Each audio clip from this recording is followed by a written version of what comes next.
자, 고마우신 하나님, 거룩한 날 주시고 또 하나님의 성전에 나가지 못하지만 주님을 기억하며 예배께 도와주셔서 감사드립니다.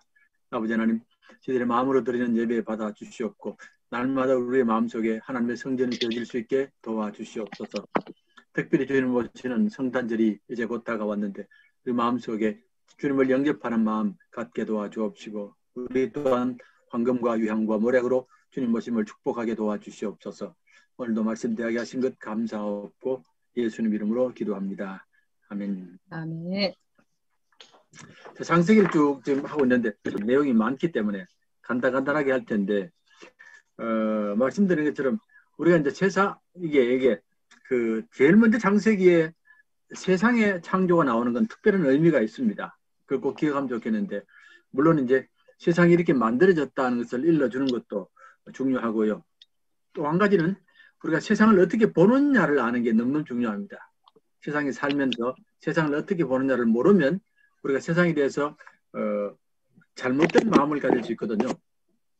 우리 아이들이 태어났을 때에 아이들이 부모님이 잘 돌봐주고 사랑해주면 아이들이 어떤 마음을 갖냐면 이 세상은 살 수 있는 곳이라고 깨닫게 됩니다. 그럼 사람도 믿게 되고 또 삶을 살아가면서 용기도 자꾸 얻게 되거든요. 참 좋은 곳이다라고 생각하기 때문에 그렇습니다. 그러니까 좋은 곳이라고 생각하면 자꾸 좋은 일이 일어나는데 나쁜 곳이라 생각하면 자꾸 나쁜 일만 보여요. 그렇습니다. 근데 이제 저 같은 경우는 전쟁 막 터지고 나서 태어났거든요. 1954년에 태어났으니까 휴전하고 그 다음 해 아닙니까? 휴전하고 그 다음 해 태어났으니까 얼마나 그때 불편했겠습니까? 힘들었고 위험했고. 그리고 전쟁이 세상이 위험한 곳이라는 생각을 어릴 적에 가졌을 끝에 그 가능 안 합니까? 네? 그때 정말 세상이 좋다, 세상이 아름답다 생각했겠습니까? 전혀 안 그랬을 겁니다. 왜냐하면 그때만 해도 제가 생각할 때 어릴 적에는 곳곳에 산에 가면 총탄 같은 게 보이는데요. 제법 많이 보였습니다. 탄피도 보였고 폭탄도 보이고 그러니까 항상 위험하잖아요. 어린 마음에 세상이 너무 위험하구나, 조심스럽구나라고 그런 생각도 들고 늘 북한하고 갈등이 있었으니까 늘 사람을 온전히 못 믿고 하는 그런 게 나도 모르게 자꾸 스며들었어요. 그때. 그러니까 이제 우리가 이제 창세기는 우선은 사람이 살면서 세상을 바르게 볼 줄 알아야 되는데 세상을 잘못 보면 우리가 늘 힘들게 살 수밖에 없다 그 말입니다. 그런데 어쨌든 이제 창세기는 하나님이 세상을 만드셨고 하나님이 심히 사랑하시고 사람이 결코 홀로 있는 존재가 아니다. 하나님이 돌봐주시고 사랑하시고 또 사람들끼리는 서로 사랑하며 살아야 된다. 이걸 보여주잖아요. 이게 세상 아닙니까? 그러면 우리가 이제 세상을 그렇게 보라 그 말입니다. 그렇게 보고서 살아라 하는 그런 말인데 이제 창세기 또 다른 하나의 큰 질문은 큰 이제 메시지는 뭐냐면 이런 세상관을 가지고 잘못된 세상관을 바꾸라는 겁니다. 잘못된 세상관. 예. 그 말이 뭐냐면 당시에 이스라엘 백성들이 바빌론 창조 신화를 창조 얘기를 많이 들었습니다. 그 바빌론 창조 얘기를 들으니까 신들이 수없이 많고요. 신들끼리 싸움이 치열하고 사람이 제일 비천하게 되었거든요. 사람은 신들을 먹이는 살리는 존재입니다. 사람이 제일 비천하고 이러니까 그런 식으로 사는 사람들은 늘 싸우려고 그러거든요. 늘 싸우려고 그러고 사람을 무시하고 이렇게 되는데 자 그런 세계관을 너희들이 이겨야 된다. 왜냐하면 세상이 늘 그런 세계관을 가지고 있습니다. 요즘에는 진화론이 똑같거든요. 아이들이 학교에서 진화론 배웁니다. 진화론 배우는데 진화론 자체는 과학적인 이론입니다. 그는 부인할 거 없는데 항상 뒤에 설명이 무서운 겁니다. 뭐냐면 약육강식이 이제 힘 없으면 죽는다 그 말입니다. 약육강식이고 생존 경쟁이고 우연히 뭐든지 태어났다 이렇게 자꾸 메시지를 주거든요. 그러면 아이들이 늘 세상에 대해서 부정적인 생각을 하는 겁니다. 그게 참 무섭거든요. 무섭는데 우리가 진화론이 만약에 잘 과학으로 이게 연구를 해서 세상이 참 좋은 세상이다. 서로 돕고 산다라고 이렇게 말했으면 얼마나 좋겠습니까? 근데 이제 최근에 나온 그 진화론을 반박하는 책 중에 이런 책이 하나 있습니다. 무슨 책이냐면 진화론은 늘 이제 점점 진화한다고 그러잖아요. 점점 진화한다고 하고 점점 힘이 세진다고 그러고 그리고 점점 좋아진다고 말하거든요. 그리고 점점 자기 힘이 세진다는 겁니다. 홀로 살아야 되기 때문에 자기 힘이 세진다고 그러는데 두 개가 우리 주변에 있는 두 개가 전혀 그렇지 않습니다. 하나가 뭐냐면 개미들입니다. 개미들을 보면 개미는 절대로 혼자 사는 게 아닙니다. 반드시 협조하고 살거든요. 서로 돕고 이렇게 살지 않습니까? 이 개미 특징 아닙니까? 예, 그렇게 살고. 그러니까 이 개미들을 보면 전혀 진화론에 안 맞다는 겁니다. 사람이 그렇게 된 건 아니다라고 그렇게 말하는 게 하나 있고 또 한 가지가 뭐냐면 공작입니다. 공작. 예, 공작이 진화론과 안 맞는 겁니다. 무슨 말이냐면 공작이 뒤에 큰 뭐 부채 같은 게 붙었잖아요. 붙었는데 그게 얼마나 불편하겠습니까? 공작한테. 아니 자기를 드러내는 건 좋은데 너무 불편하거든요. 그거 도망가지도 못하고. 그래도 공작이 그걸 가지고 있거든요. 예, 불편해도. 그러니까 이제 저자가 하는 말이 진화론에 따르면 당연히 공작의 뒤에 날개는 없어져야 된다. 그렇지 않고 가지고 있다는 겁니다. 그러니까 진화론이 반드시 그렇게 해석해서는 안 된다는 그런 얘기를 합니다. 그래서 이제 어쨌든 세상에 대해서 우리가 바르게 가져야 되고 하나님이 돌보시고 하나님이 사랑하신다라고 그렇게 늘 일러주는 겁니다. 일러주면서 거짓된 세계관을 이겨라고 말입니다. 그래야만이 너희들이 사는 그 자세도 그렇고 또 삶도 보람이 있다는 그런 얘기를 하는 겁니다. 그래서 이제 창세기에 보면 세상을 만드신 하나님의 모습이 두 개로 나옵니다. 1장에는 하나님이 나오고 2장에는 여호와 하나님이 나옵니다. 1장에는 하나님, 2장에는 반드시 여호와 하나님이 나오는데 1장에 나오는 하나님은 히브리 말로 엘로힘 그러거든요. 엘로킴 이렇게 발음하기도 하고 엘로힘이고 2장에 나오는 하나님은 하셴입니다. 하셴인데 2장에는 반드시 하셴이라는 단어를 씁니다. 한번 보세요. 1장부터 시작해서 2장 3절까지 그 다음부터 시작해서 보면 2장에는 반드시 여호와 하나님 그러지 하나님이라고는 한 군데 없습니다. 자 그러면 첫 번째 나오는 엘로힘은 천지 만물을 창조하신 하나님이고 2장에 나오는 하나님은 아버지 하나님입니다. 아버지의 뜻을 갖고 있습니다. 예, 그러니까 하나님이 천지를 만들었기 때문에 굉장히 무서운 분이 아니고 아버지와 같은 분이다. 우리를 돌보고 사랑하시고 지켜주시고 이렇게 두 개를 같이 붙이는 게 아닙니다. 그래서 사도신경의 고백이 그렇습니다. 전능하사 천지를 만드신 하나님 아버지, 천지를 만드신 하나님 아버지라고 붙입니다. 천지를 만드신 것만 가지고는 안 됩니다. 두 개가 함께 가서 우리가 세상을 살면서 세상을 만드시는 분이 하나님이신데 그분은 굉장히 힘을 가지고 막 전쟁을 일으키고 이런 분이 아니고 아버지처럼 우리를 돌보신다는 그런 뜻을 말하는 겁니다. 그래서 우리가 창세기를 볼 때 그런 식으로 우리가 꼭 기억하시면 좋겠고요. 그리고 창세기는 이미 온 세상을 새롭게 하기 위한 계획들이 다 나와 있습니다. 이미 창세기 안에 다 나와 있습니다. 그래서 이제 제가 몇 가지를 말씀드리는데 우선은 이제 도덕을 말씀드리지 않습니까? 선악과 사건에서 선과 악을 바르게 알아라 그 말입니다. 선과 악의 나무를 얘기하면서 선과 악은 하나님이 정하시지 너희들이 함부로 해서는 안 된다. 너희들이 선과 악을 손을 대버리면 세상이 너무 혼란에 빠지는 겁니다. 독재자들은 반드시 자기가 선악을 정하지 백성들을 위해서 안 정합니다. 독재자는 자기 원하는 대로 살지. 그러면 사람들이 굉장히 고통을 받는 겁니다. 그러니까 모든 사람이 지켜야 되고 왕도 지켜야 되고 이걸 어기면 안 됩니다. 그래서 도덕은 하나님이 하신 것이다. 사람이 건드려서는 안 된다고 선악과 사건이 나오고요. 그 다음에 이제 아브라함을 부르시면서 이제 새로운 역사를 시작하지 않습니까? 새로운 역사를 시작해 나가는데 아브라함을 부르면서 이제부터 너희가 이제 이 땅을 새롭게 하라고 말입니다. 그러니까 한 가족을 부르셔서 온 세상을 새롭게 하는 계획을 거기서부터 시작하는 겁니다. 지금부터 무려 4,000년 전입니다. 지금부터 4,000년 전입니다. 아브라함 시대가 한 기원전 2,000년이 되니까 뭐 지금 2020년이니까 지금부터 4,000년 전에 계획을 세우고 그때부터 한 걸음 한 걸음 넘어오는 겁니다. 한 걸음 한 걸음 쭉 넘어오는데 시간이 굉장히 오래 걸렸고요. 예, 이 세상에 잘못된 것들을 물리치고 하나님 나라를 회복하는데 굉장히 시간이 오래 걸렸는데 최근에 들어와서 급격하게 세상이 바뀌기 시작합니다. 급격하게. 무슨 말이냐면 급격이란 말이 뭐냐면 보통 우리가 이제 민주주의가 발달하고 자유, 평등 이런 말이 나오기 시작한 게 얼마 안 됐습니다. 인간 역사에 있어서. 아시죠? 그게 근대 사회에서 일어난 일입니다. 근대 사회가 되면서 이제 우리가 인간의 존엄이라든지 생명의 소중함이라든지 평등이라든지 자유라든지 이런 말이 막 나타나기 시작했거든요. 그게 1800년밖에 안 됩니다. 1800년 되면 1800년 되면 이제 불란서가 일어나고 또 영국이 일어나고 미국이 일어나고 이게 일어나잖아요. 이런 나라들이 나타나는 겁니다. 예. 그렇게 나타나면서 사람을 반드시 하나님의 생명으로 존중해야 된다는 것도 나오고 사람들에게는 절대적으로 자유가 있어야 된다. 예. 언론의 자유입니다.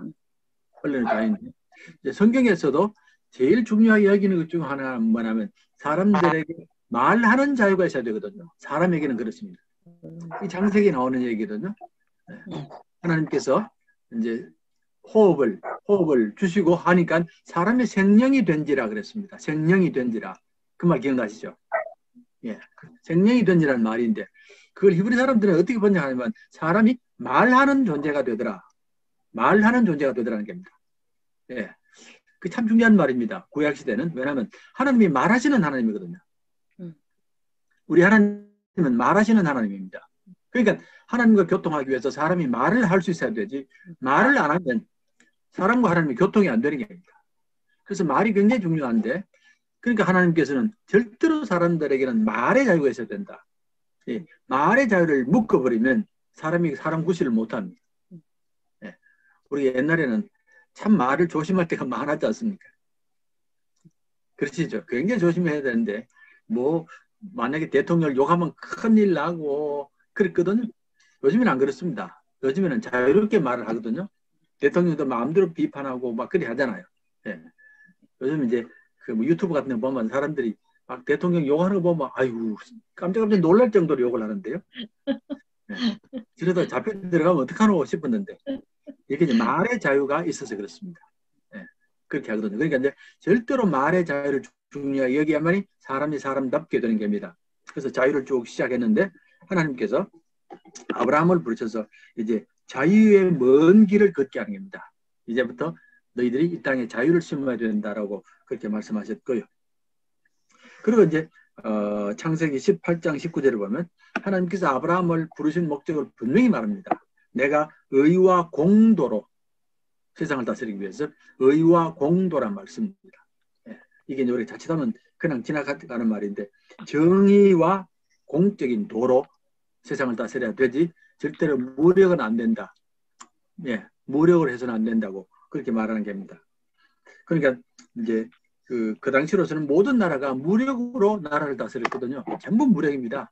그런데 이제 이 땅에 무력으로 해서는 안 되고 무엇을 하든지 법적으로 해야 되고 정의롭게 해야 된다는 게 나타나기 시작하는 겁니다. 아마 이걸 처음에 들었을 때 아브라함도 굉장히 놀랐을 겁니다. 도대체 이게 뭔가 싶었고 모두가 무력을 쓰는데 어떻게 무력 없이 나라가 되는 거 싶었을 텐데 어쨌든 이제 의와 공도로 하는 그런 모습이 나오고 창세기 22장에는 생명의 신성함이 강조됩니다. 어린아이들을 절대로 제물로 바쳐서는 안 된다. 예, 생명은 절대로 제물이 아니다라고 말하면서 생명의 신성함이 있다. 그렇게 말씀하셨고요. 그렇습니다. 그리고 이제 그 다음에 창세기 후반부로 넘어가면 낯선 자에 대한 친절이 나옵니다. 낯선 자에 대한 친절이 나오는데 이 또한 굉장히 중요한 겁니다. 종교인들은 낯선 자에 대한 친절을 가질 줄 알아야 된다. 그러니까 유대인들은 항상 하는 말이 하나님 사랑이 있고 이웃 사랑이 있고 낯선 자 사랑이 있습니다. 예, 나와 관계없는 사람이나 나와 다른 사람 또는 나와 다른 종교를 갖고 있는 사람 이런 사람들에서 친절해야 된다는 게 나오는 겁니다. 창세기 18장에 보면 한 번은 하나님이 아브라함을 찾아오시잖아요. 아브라함 찾아오시는 그때에 낯선 자들이 아브라함을 찾아옵니다. 그때 아브라함이 하나님 잠시 기다리십시오. 내가 이 사람들을 대접하고 하나님 뵙겠습니다. 그러면서 낯선 자들에게 뭐 먹을 것도 주고 잘 것도 준비해주고 이렇게 하거든요.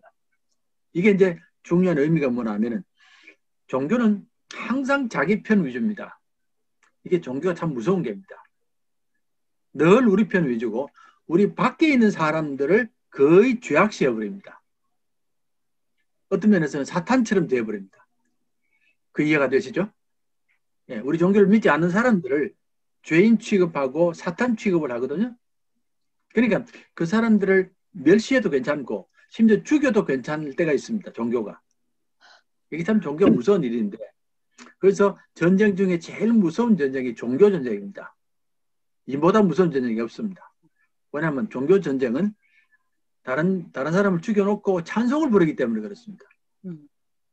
그렇거든요. 항상 찬송을 부르거든요. 지금도 미국이 전쟁을 많이 하잖아요.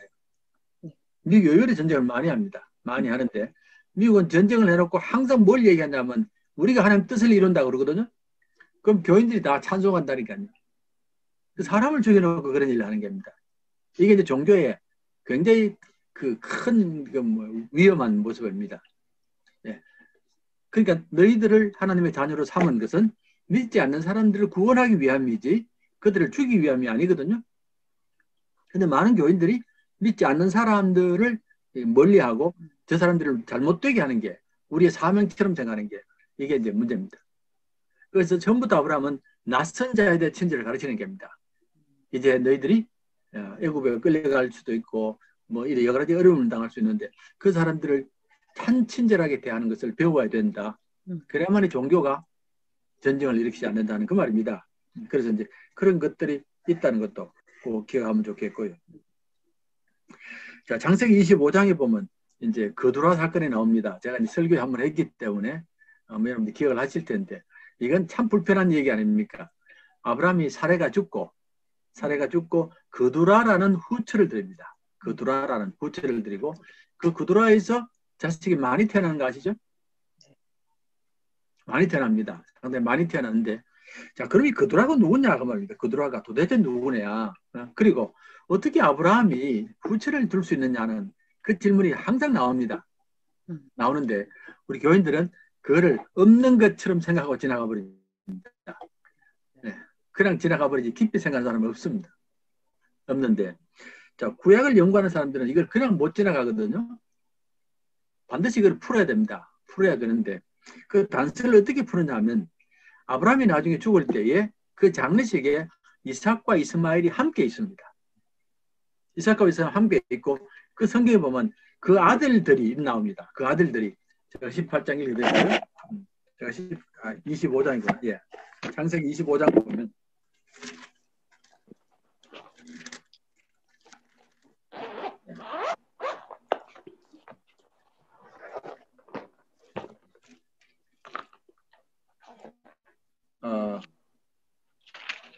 그러니까 여기 보면 창세기 25장 8절 보면 그의 나이가 높고 늙어서 기운이 다하여 죽어 자기 열조에게로 돌아가매 그의 아들들인 이삭과 이스마엘이 이렇게 나오거든요.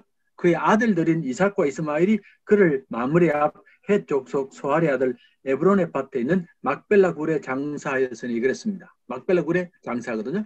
사라가 묻힌 곳 아닙니까? 사라가 묻힌 곳에 이렇게 장사를 하는 겁니다. 이렇게 하는데 그러니까 지금 아들들 그러면서 이삭과 이스마엘이 나오거든요. 예, 지금 나오니까 그럼 이게 도대체 어떻게 된 일이냐 그 말입니다. 자, 그래서 이제 이 유대 학자들이 연구를 하면서 도대체 이게 어떻게 되냐를 온갖 것을 다 뒤지는 겁니다. 다 뒤져서 마지막으로 결론이 나왔습니다. 거두라가 하갈이었다는 것. 하갈이었다는 게 자기들 결론입니다. 네, 그러니까 하갈이 버림받았었는데 다시 하갈이 돌아오고 이스마엘도 돌아오고 그래서 함께 했다고 그렇게 되는 겁니다. 그렇게 되는데 이건 굉장히 큰 사건입니다. 왜냐하면 항상 유대인들과 이 이스마엘 자손들 간의 갈등이 있거든요. 이게 지금도 굉장히 깊은 갈등 아닙니까? 그러시죠? 중동에 있는 사람들하고 중동에서 이스라엘과 이란, 이라크 쪽의 갈등이 굉장히 심하지 않습니까? 한쪽은 이삭의 자손들이고 한쪽은 이스마엘 자손이잖아요.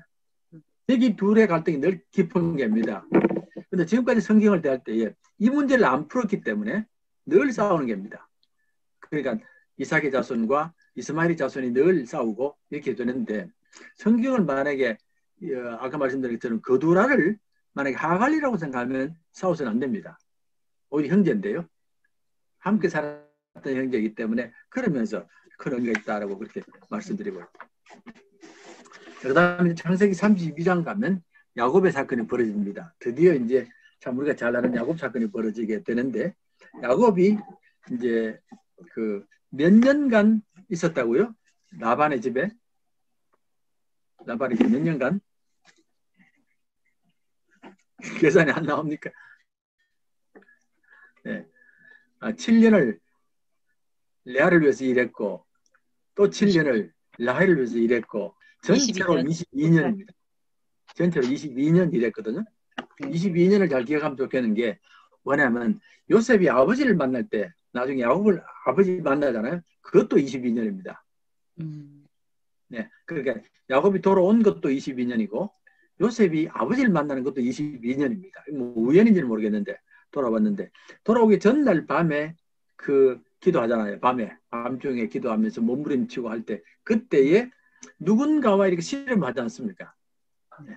누군가가 씨름하는데 누군가가 정확히 이름은 모릅니다. 정확한 이름은 모르는데 그분이 야곱이 알았습니다. 하나님이라는 걸 알았습니다.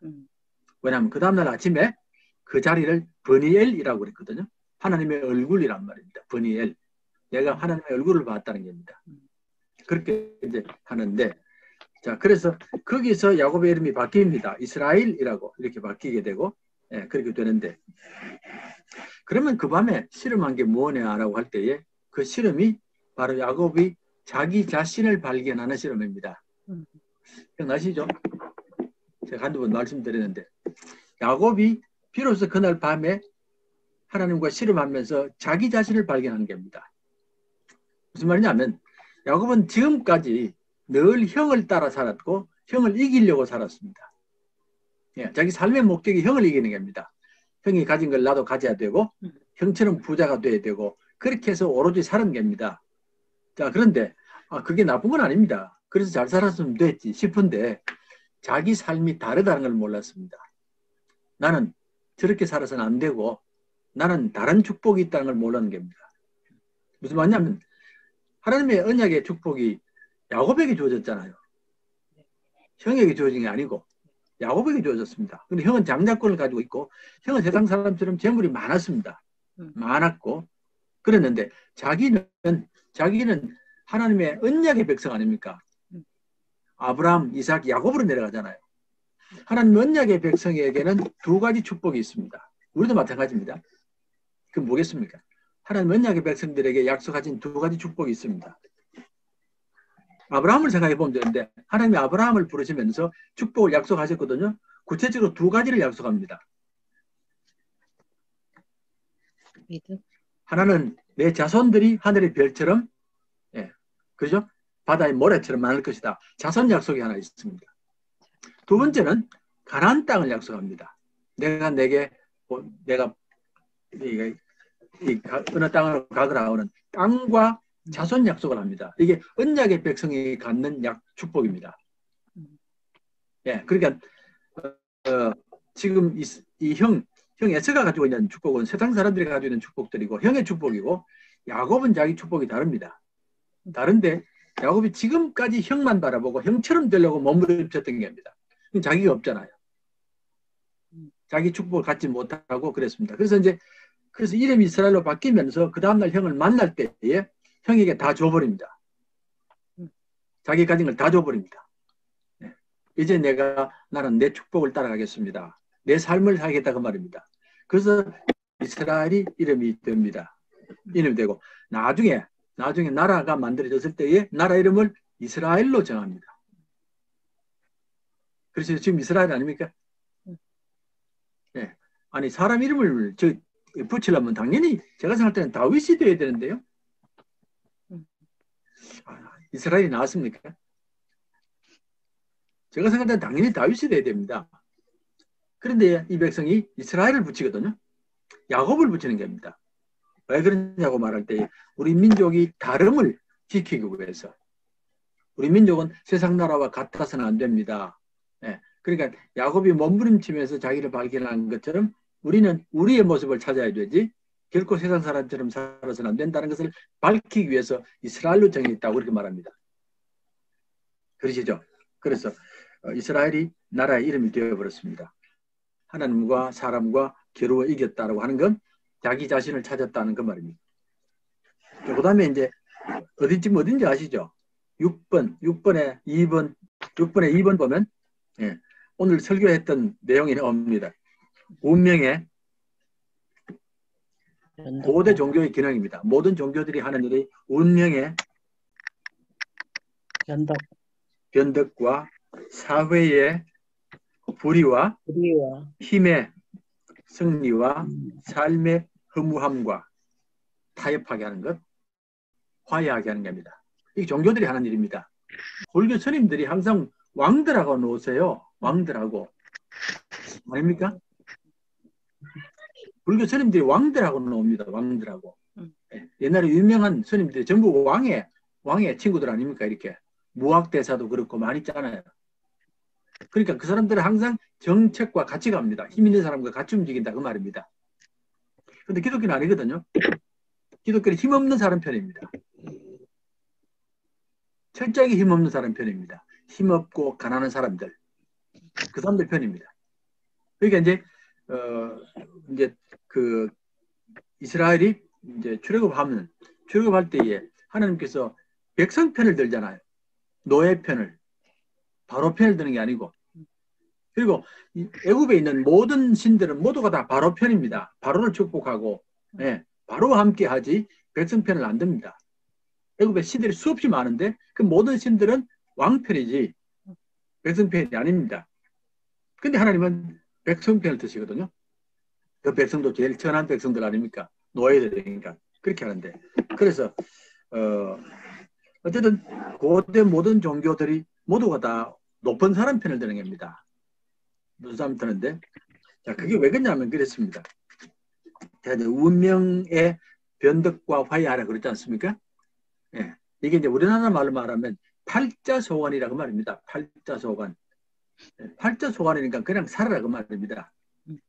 괜히 팔자를 바꾸려고 하지 말고 네가 종이 된 건 팔자가 그렇다.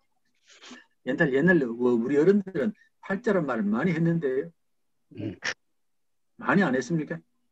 네. 특히 여자 할머니들이 팔자 얘기를 많이 했었는데요. 할머니들이 팔자 얘기를 많이 했습니다. 이거 팔자 소관이다 그런 말 했거든요. 그 말은 괜히 불평하지 말고 바꾸려고 그러지 말고 그냥 살아라 그 말입니다. 네? 남편이 어떻더라도 그냥 살고 시엄마가 어떨더라도 그냥 살아라 그 말 아닙니까? 그 말이 무슨 말이냐면 위에 높은 사람에게 편리하도록 만들어 놓은 겁니다. 높은 사람에게 편리하도록. 네. 그래서 팔자라는 말을 쓰는 겁니다.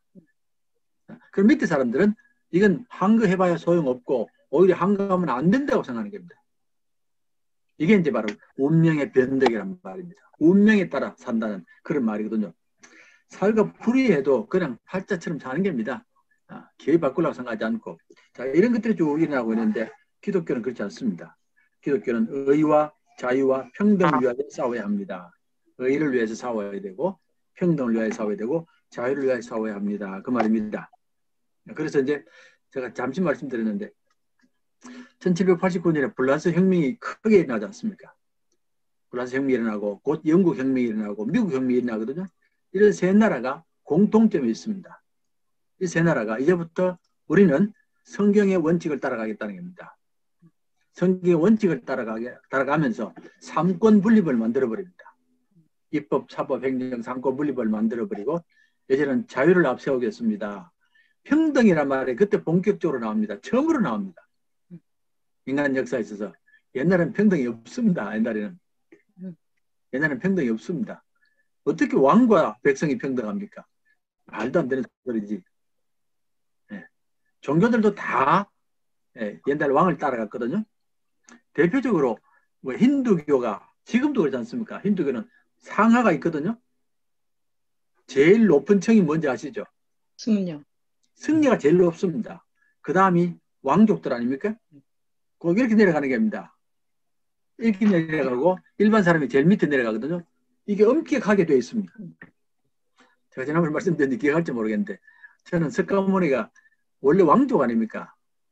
석가모니가 왕궁에 자랐잖아요. 그러다 나중에 이제 왕궁을 나와가지고 이 승려가 되잖아요. 석가모니가. 그러니까 우리는 생각에 야, 참 굉장한 헌신이다. 굉장한 결단이다. 왕족이 승려가 됐으니까 얼마나 큰 결단이냐. 모든 걸 다 버렸구나 싶은데 그 말이 아닙니다. 왕족이 승려되면 더 올라가는 겁니다. 최고로 올라가는 겁니다. 그거는. 자, 그래 어쨌든 간에 이제 이런 식의 그 상하가 되어 있었는데 이제는 평등을 말하기 시작하거든요. 가장 구체적인 예가 사라입니다. 아브라함은 열국의 아비, 사라는 열국의 어미, 동등하게 만들어버립니다. 이제 평등하게 살아라고. 그래서 가정이 평등하면 사회가 평등하다는 그런 말입니다. 자, 그래서 지금 말씀드렸고요. 자, 그 뒤에 이제 토라에서 예상 못한 사람이 또 하나 나옵니다. 다말. 다말이 나옵니다. 이 장세기 몇 장이 나옵니까, 이게? 다말 사건이. 뭐 이 얘기는 잘 알지 않습니까? 유다의 며느리입니다. 유다의 며느리였는데, 가나안 사람이라고 그럽니다. 가나안 사람이니까 원래 이스라엘 사람은 아닙니다. 가나안 사람인데, 자, 아들과 첫아들과 결혼했는데 첫아들이 죽었습니다. 둘째 아들도 거부했고, 왜냐하면 유대인들은 첫아들이 죽으면 둘째 아들이 형수를 맡게 되어 있습니다. 이게 법입니다. 그런데 둘째가 거부하니까 셋째가 자랄 때까지 기다리라고 그랬거든요. 셋째가 자랄 때까지 기다리면 다말은 아기를 못 가집니다. 그 꼬마 때문에 안 됩니다. 자, 그래서 결국에는 시아버지와의 관계에서 아이가 태어나거든요. 태어나는데 이 시아버지의 관계 속에서 태어났기 때문에 굉장히 불편하게 우리가 볼 수밖에 없는 그런 사건입니다. 그런 사건인데 그러나 우리가 이제 이걸 성경적으로 보면 나중에 유다가 하는 말이 기억나시죠? 네가 옳도다라는 말이 나옵니다. 내가 옳다. 내가 잘못했다는 겁니다. 네가 옳다는 말이거든요. 그 말 속에서 다말이 자기 남편의 믿음의 혈통을 지켜야 되고 자기 남편의 믿음, 이 생명이 이어가야 되는 겁니다. 그건 아시죠? 다말에게서 만약에 애기가 안 태어나면 생명이 끊어집니다. 생명의 흐름이. 창세기부터 지금까지 쭉 내려오면서 생명이 끊어질 뻔했던 게 한 번 있습니다. 언제 있습니까? 족보에서 생명이 쭉 이어오잖아요. 계속 이어옵니다. 오는데 생명이 끊어질 뻔할 때가 한 번 있었습니다. 언제 있습니까? 한 번 있었잖아요. 사례가 한 번 있었잖아요. 생명이 끊어질 뻔했잖아요. 족보에. 사례가 잉태하지 못하더란 말 기억나시죠? 창세기 11장 마지막 부분에 나옵니다. 사례가 잉태하지 못하더라. 사례가 대장손입니다. 대종손입니다. 제일 큰 며느리입니다. 그러니까 제일 큰 며느리, 제일 큰 집에서 이런 일이 벌어진 겁니다. 이게 얼마나 충격이었겠습니까? 처음으로 생명의 흐름이 끊어지는 게 처음으로. 물론 이제 그는 개인적인 차원을 말하는 게 아니고 인간 죄악을 사례가 대신 짊어졌다는 말인데 어쨌든 그렇다가 하나님이 연결시켜 줬잖아요. 기적으로 이삭을 연결시키지 않습니까? 그 다음에 다말이 다가오는 겁니다. 다말이 해당되어 버렸습니다. 이때 다말의 고통은 말로 다할 수 없었다고 생각을 하는데 그러나 다말이 모든 부끄러움을 자기가 짊어지고 그리고 아기를 그렇게 이스라엘 백성들은 다말을 영으로 본다고 자기 생명을 걸고서 모든 어려움을 다 각오하고 돌 맞아 죽을 각오하고 일을 하면서 결국에는 회복시켜 나갔거든요. 회복시켜 나가는데 그래서 이제 유대인들에게는 다말 법이 있습니다. 뒤에서 흉보지 말으라고. 뒤에서 흉보는 걸 너무너무 싫어합니다. 그러니까 이제 다말이 뒤에서 욕을 많이 먹었다 그 말이죠. 자, 그래서 이때 다말이 그런 일을 했고 그 다음에 유다가 변합니다. 이때 유다가 큰 변화를 당합니다. 근데 이제 유다가 하는 말 네가 옳도다. 네가 옳도다고 하는 말 속에서 자기의 잘못을 고백하는 겁니다. 내가 잘못했습니다. 내가 잘못했습니다. 그 말이 나타나게 됩니다. 이것도 기억하면 좋겠고요. 자, 그 다음에 나오는 게 이제 성경의 창세기의 마지막 사건이 요셉 사건입니다. 요셉 사건이 벌어져서 요셉 얘기는 우리가 잘 아는데 요셉에게는 두 층의 얘기가 있습니다. 두 층의 얘기가 있습니다. 지금 어딘지 아시죠? 예. 인간의 층과 하나님의 층. 인간이 도모하는 것과 하나님의 계획과 섭리 이 두 층이 있다는 겁니다. 이게 요셉 사건에서 우리가 배워야 될 소중한 겁니다. 요셉에게 일어난 모든 일들을 볼 때에 요셉은 두 층을 함께 보는 겁니다. 사람들이 한 일과 하나님이 하신 일을 함께 보는 겁니다. 함께 보는데 나중에 요셉이 형들을 만났을 때에 하는 말이 당신들이 나를 보낸 것이 아닙니다. 하나님이 나를 이곳에 보냈고 예, 당신들을 구원하기 위하여 애굽으로 보냈습니다. 이 고백이거든요. 그래서 어떤 사람들은 이 고백을 베드로의 고백과 같다고 그럽니다. 베드로가 마태복음 16장에서 당신은 그리스도시요 하나님의 아들입니다라고 고백한 것과 요셉의 고백이 이렇게 중요한 고백입니다라고 말하거든요. 그러니까 요셉은 자기가 겪었던 모든 일을 분명히 알고 기억하지만 그러나 하나님의 계획으로 보니까 하나님의 눈으로 보니까 하나님의 구원 계획이 담겨져 있다는 겁니다. 그러니까 형을 결코 뭐 원망할 필요도 없고 비난할 필요도 없고 오히려 형을 격려하는 겁니다.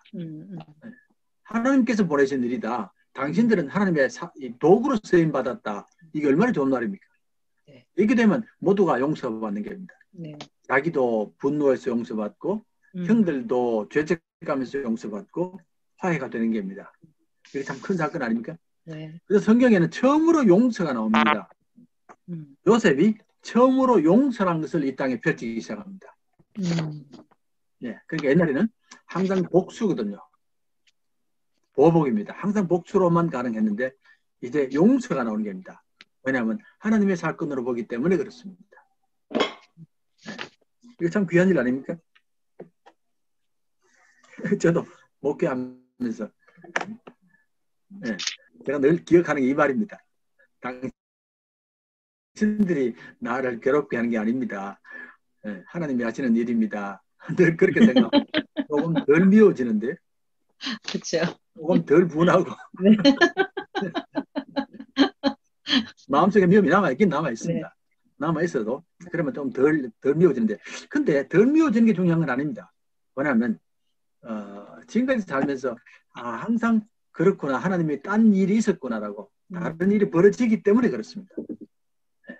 늘 그런 일이 벌어지기 때문에 이거 하나님 말씀이 맞다 싶어서 때로는 억울한 일을 당해도 저 모습을 잘 기억합니다. 당신이 한 일이 아니고 하나님이 하셨고 하나님의 새 역사가 있습니다라고 이렇게 생각하면 얼마나 참 편한지 모릅니다. 그래서 3번 뒤에 보면 이 땅이 비로소 복수나 보복 대신에 용서가 시작된다고. 용서가 시작된다는 겁니다. 네, 용서가 시작되는데 예수님을 주기도문에서 성도들의 가장 중요한 특징을 용서라고 말하잖아요. 예수 믿는 사람들은 용서할 줄 아는 사람들입니다. 네, 용서가 예수 믿는 사람의 특징입니다 하는 그런 말입니다.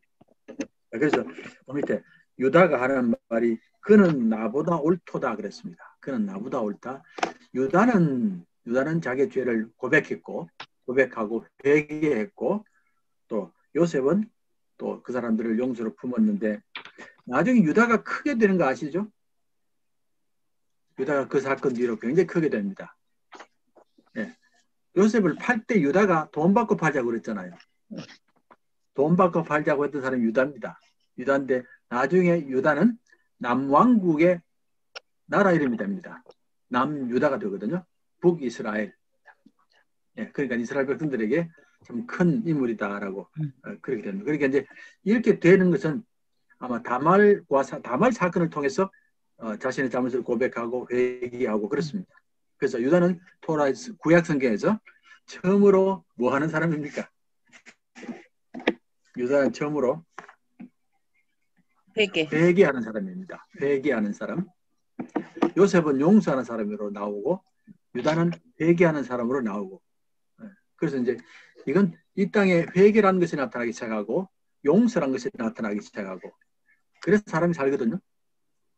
회개할 때 하나님이 받아주시고 또 용서할 때 또 품어주시고 하는 이런 사건들이 벌어집니다. 이게 큰 사건 아닙니까? 나중에 이제 레위기 가면 계속 회개와 용서가 중심이 되거든요. 제사에. 우리가 회개하면 하나님이 용서해 주시고 또 새롭게 하시고 하는 게 나오는데 이제 이때부터 시작이 되는 겁니다. 그래서 여기까지 왔습니다. 여기까지 왔고 마지막 문제입니다. 마지막 문제인데 조금 힘든 문제인데 이게 이제 평화의 가치입니다. 평화의 가치인데 우리가 이 땅에 평화를 만드는 게 설교 시간도 말씀드렸는데 궁극적인 목적이거든요. 샬롬 아닙니까? 하나님이 처음 만드신 세상이 샬롬인데 이제 하나님의 나라가 바로 샬롬의 나라고 성령의 하시는 모든 일도 샬롬이고 예수님도 그렇습니다. 그런데 이제 이 샬롬과 항상 부딪히는 게 뭐냐면은 이게 거짓말이 하나 있습니다. 예. 우리는 얼핏 생각하면 평화를 이루기 위해서는 절대로 거짓말을 해서는 안 된다. 그렇게 말씀하시죠. 절대로 거짓말을 해서는 안 된다고 생각을 하는데 평화 때문에 거짓말을 많이 하시는 거 아세요? 모릅니까? 아니, 집안의 평화를 위해서 거짓말 안 하세요? 아니, 애들이 잘못했을 때 어머니들이 애들이 잘못한 것을 아버지가 그대로 일러 바칩니까? 아니잖아요. 말해요. 안 하시잖아요. 네. 안 하시고 자꾸 덮으시잖아요, 이렇게. 네. 덮을 때도 있고, 때로는 거짓말 할 때도 있고. 그러니까 그거 안 합니까? 네. 아니, 저도 목회하면서 우리 집 사람한테 거짓말을 많이 하는데요. 뭐냐면, 이게 바로 말해버리면 불편한 일이 자꾸 벌일 일이 있다니까요. 그거 일부러 하는 그런 게 아니고, 이걸 모르는 게 차라리 낫다든지, 그렇게 할 때가 있다니까요. 네. 그런 경우 거짓말 많이 하잖아요. 그럼 이건 뭐냐는 겁니다. 이건 뭐냐 하는 그런 고민이 있습니다. 이걸 우리가 이제 새하얀 거짓말이라고 하잖아요. 거짓말, 새하얀 거짓말.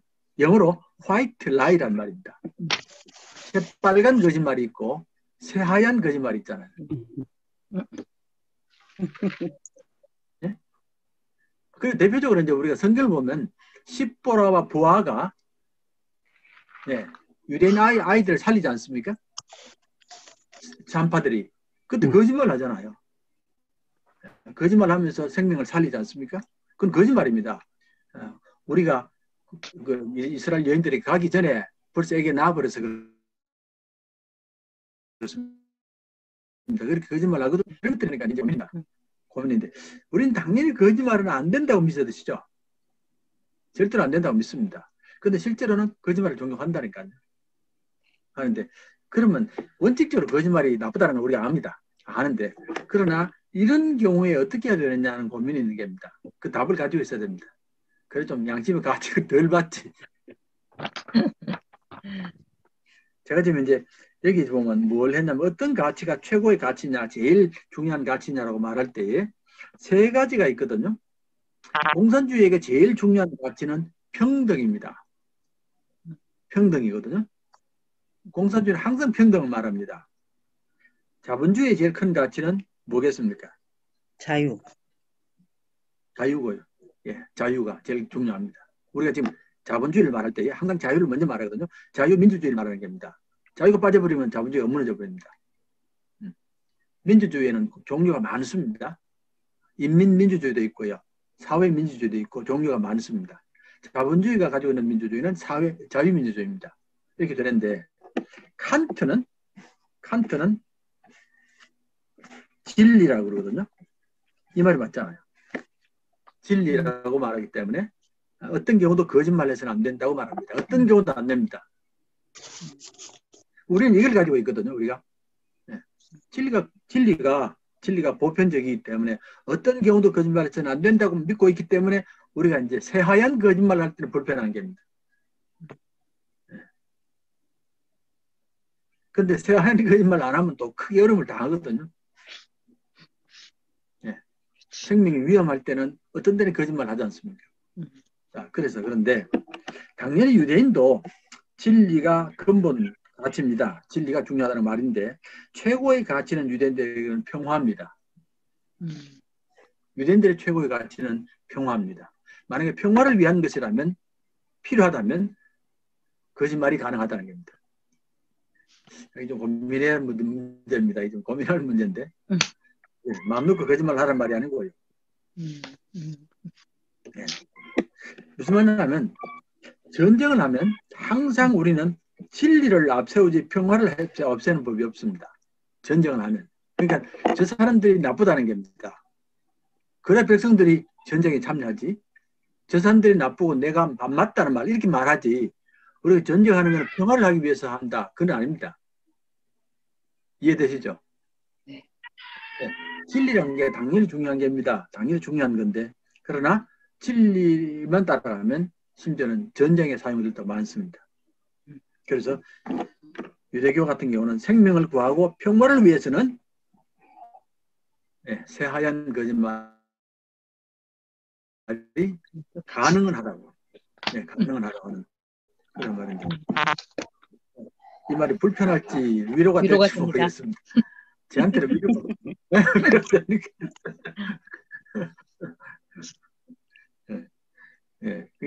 당연히 진리란 말이 맞는데, 그러나 이제 칸트 같은 하는 사람은 절대로 보편적이기 때문에 어떤 경우도 안 된다고 그러거든요. 어떤 경우도 안 된다고.